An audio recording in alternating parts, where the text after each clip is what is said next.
नमस्कार. गेल्या एक 10-12 वर्षात खूप वेगळ्या प्रकारचं आयुष्य माझ्या वाट्याला आलं आहे आणि एक मेजर मोठं आजारपण वगळता बाकी बऱ्याचशा गोष्टी मी पाहिल्यात, अनुभवल्या आहेत गेल्या काही वर्षांच्या आयुष्यात. आणि एक गोष्ट मला प्रकर्षाने जाणवली, जेव्हा तुम्ही अगदी कोलॅप्स होता, तुटून पडता आणि पुन्हा एकदा नव्याने उभं राहता, तेव्हा तुमच्यातलं काहीतरी मिस होतं. ते तुम्ही जे संपूर्ण तुटून पडायच्या आधीचे जे असताना तसे तुम्ही नाही परत स्वतःला गोळा करू शकत. आणि ह्याच संदर्भात एक माझ्या अतिशय जवळच्या मैत्रिणीने मला एक आर्टिकल पाठवलं होतं वाचायला. किंडसू कुरोय बद्दल तुम्ही ऐकलं आहेत का? हे सुरुवातीचं माझं 1 मिनिटाचं बोलणं आणि किंडसू कुरोय ह्या दोन कसे समांतर आहेत हे मला आज तुम्हाला सांगायचं आहे.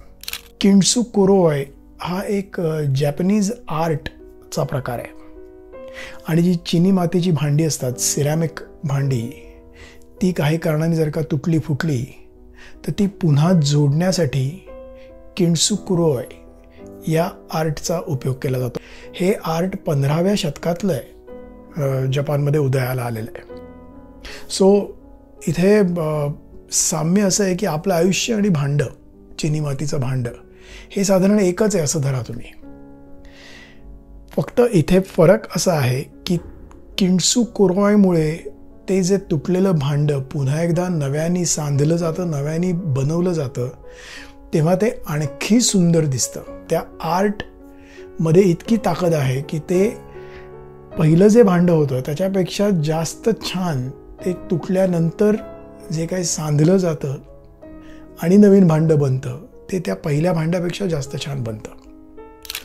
सो सांगायचा मुद्दा हा आहे की जेव्हा तुम्ही तुटता आयुष्यात आणि पुन्हा एकदा उभारी घेऊन नव्याने आयुष्याला सुरुवात करता, तेव्हा तुम्ही पण, रादर मी पण, किंडसू कुरोय या आर्टचा उपयोग करून आपलं आयुष्य पहिल्यापेक्षा जास्त छान, जास्त सुंदर कसं दिसेल ह्याचा आपण विचार करूया. किंडसू कुरोयमध्ये काय होतं, जेव्हा तुम्ही चिनी मातीचं भांडं जोडायला घेता तेव्हा त्या तुटलेल्या रेषेवरती एक झाडाचा रस ते लावतात, जो अतिशय चिकट असतो. त्यामुळे तो गम किंवा आपल्या चिकटपट्टीसारखा उपयोग होतो त्याला, ते भांडं सांधायला.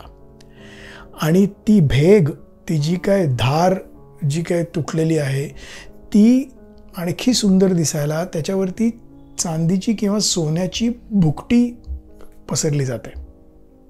म्हणजे इनफॅक्ट त्या भेगा लपवल्या नाही जात, त्या आणखी एनहान्स केल्या जातात. त्या दिसतील अशा पद्धतीने सोन्यानी किंवा चांदीनी मढवल्या जातात. ही या किंडसू कुरोय या आर्टची गंमत आहे. आणि मला त्यामुळे ते किंडसू कुरोयचं आर्टिकल वाचल्यानंतर मला एक वेगळ्या पद्धतीने आयुष्य जगण्याचा एक दृष्टिकोन मिळाला किंवा विचार मिळाला आणि तो आज मला तुमच्याशी शेअर करायचा आहे. तुम्ही ऐकलंत या आर्टबद्दल? किंडसुगी म्हणजे सोन्यानी सांधणं, सोन्यानी जोडणं, ज्याचा ह्या आर्टमध्ये उपयोग केला जातो, वापर केला जातो. जॅपनीज मिलिटरीचा जो 8वा शोगन होता, शोगन म्हणजे मिलिटरीचा लीडर, नेता, जो राजा अपॉइंट करतो, त्याचं नाव होतं आशिकागा योशिमासा. तो रोज त्याच्या एका चिनी मातीच्या बाउलमधनं चहा प्यायचा आणि तो त्याच्या प्रचंड आवडीचा बाउल होता. तो एकदा त्याच्या हातून फुटला तर तेव्हा तो एकत्र सांधण्यासाठी त्याला तो चायनाला पाठवायला लागला. आणि जेव्हा तो तिकडनं चायनावरनं परत आला तेव्हा तो अतिशय विद्रूप आणि कुरूप पद्धतीने, अतिशय वाईट पद्धतीने तो जोडला गेला होता. त्याला चक्क मेटल स्टेपल्स लावल्या होत्या, जशा आपल्या स्टेपलरच्या असतात तशा. आणि अतिशय दुःखी झाला तो शोगन. त्याला फार वाईट वाटलं तो बाउल बघून. तेव्हा 15व्या शतकातल्या ह्या कारागिरांनी किंडसू कुरोयचा शोध लावला. त्यामुळे त्यांनी जो काही तो बाउल त्याला सांधून दिला, नवीन जो बनवून दिला, तो त्याला इतका प्रचंड आवडला की त्याने मान्य केलं की हा बाउल पहिल्यांदा जेव्हा फुटायच्या आधी होता त्याच्यापेक्षा आत्ता हा नवीन सांधल्यावरती जो काय तुम्ही सोन्या चांदीच्या भुकटीने ते भरून दिलेत मला क्रॅक्स, तो आता आणखी सुंदर दिसतो. आणि तेव्हापासून किन्सुकुरॉय या आर्टची निर्मिती झाली असं म्हणतात. मगाशी तुम्हाला म्हटलं तसं की आपलं आयुष्य आणि हे चिनीमातीचं भांडं ह्याच्यातलं साधर्म्य इथे असं दिसतं की आपल्या आयुष्यामधले जे काही क्रॅक्स आहेत, आपले फ्लॉज जे काही आहेत, जी काही इम्परफेक्शन्स आहेत, ती आपलीच आहेत. त्याला आपण ॲक्सेप्ट जर का केलं तर त्याच्यावर आपण काम करू शकतो आणि आपलं आयुष्य आणखी चांगलं बनवू शकतो, आणखी सुंदर आपलं आयुष्य होऊ शकतं. ते क्रॅक्स तुम्ही जर का ॲक्सेप्ट नाही केलेत तर मग हे अवघड होऊन बसेल. आणि कोण असतं? कोणी परफेक्ट नसतं. त्यामुळे प्रत्येकाने हे आपले क्रॅक्स, आपले फ्लॉज ओळखावेत, त्याच्यावर काम करावं. ते लपवायची गरज नाही आहे, त्याचं प्रदर्शनही नाही मांडायचं, पण ते लपवायचीही गरज नाही आहे. हा फार इंटरेस्टिंग थॉट आहे असं मला वाटतं. ती जी इम्परफेक्शन्स आहेत, ते जे काही क्रॅक्स आहेत, त्याबद्दल लाज वाटण्यासारखं काही नाही आहे. तुम्हाला आलेल्या फेल्युअर्सबद्दल लाज वाटण्यासारखं काही नाही आहे. ते लपवायचा प्रयत्न करू नका. ते उघडपणे येऊ देत जगासमोर आणि त्याच्यावरती तुमची काम करायची तयारी तुम्ही ठेवा. मग ते आणखी जास्त सुंदर होतील. आपण माणसं होतो, आपण काही मशीन नाही होत. आपल्याकडे प्रत्येकाकडे इम्परफेक्शन्स आहेत आणि म्हणूनच नाती सुंदर असतात, कारण ती इम्परफेक्ट असतात. जेव्हा डिफरन्सेस वाढतात, जेव्हा वादावादी वाढते, तेव्हा ते आपण बसून त्याच्यावरती काहीतरी मार्ग काढला पाहिजे, चर्चा केली पाहिजे. असं सोडून नाही देऊन चालणार.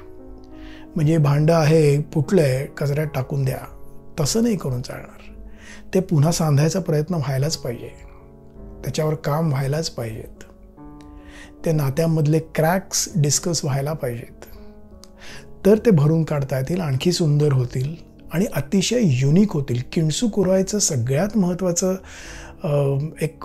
एक पॉईंट असा आहे की किन्सुकुरॉयनी सांधलेला बाऊल हा युनिक असतो. प्रत्येक तो असा मशीनमधल्या बॅचेससारखा निघत नाही.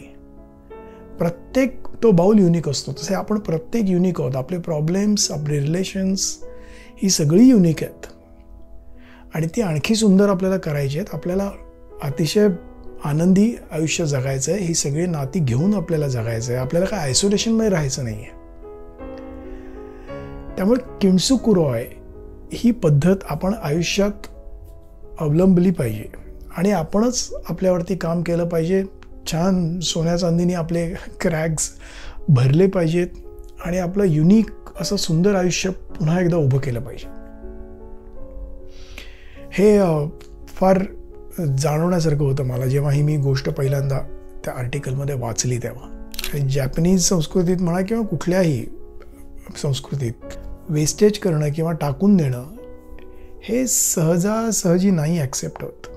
शक्यतोवर आपण त्या गोष्टी पुन्हा एकदा आपल्या आयुष्यात आणण्याचा प्रयत्न करूया आणि आपलं आयुष्य आणखी छान, युनिक आणि सुंदर करूया.